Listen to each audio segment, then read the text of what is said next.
নজর রাখবো পরবর্তী সংবাদে।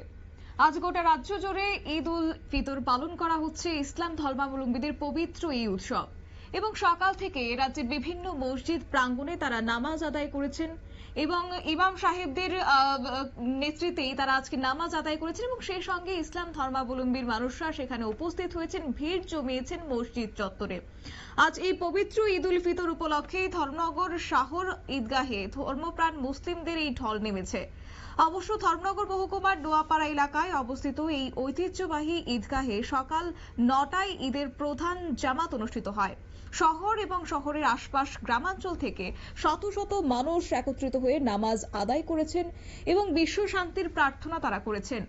একই সঙ্গে বলা যায় যে 8 থেকে 80 সব বয়সের মানুষের মিলন মেলায় ঈদগাহ পরিণত হয়েছে উৎসব মুখর পরিবেশ এবং রাস্তার পাশে শিশুদের জন্য বিভিন্ন খেলনার দোকান ছিল, যা ঈদের আনন্দ আরো বাড়িয়ে তুলেছে। শান্তিপূর্ণ সেই সঙ্গে সুশৃঙ্খল পরিবেশে ধর্মনগর শহর ঈদগাহে ঈদের নামাজ আদায় সম্পন্ন হয়েছে।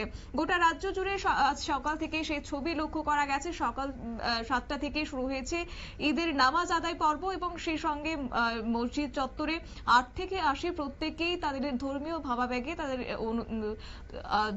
ভাবাবেগকে বজায় রেখে তারা নামাজ আদায় করেছেন। সেই সঙ্গে সম্প্রীতির বার্তা তারা দিয়েছেন।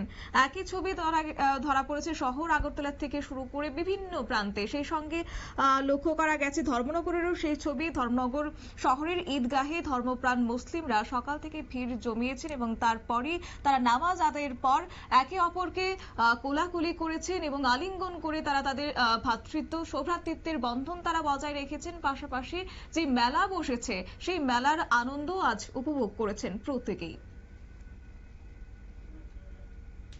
সংবাদ আপাতত এই পর্যন্তই। পরবর্তী আপডেটের জন্য চোখ রাখুন শুধুমাত্র নিউজ ভ্যানগার্ডের পর্দায়। নমস্কার।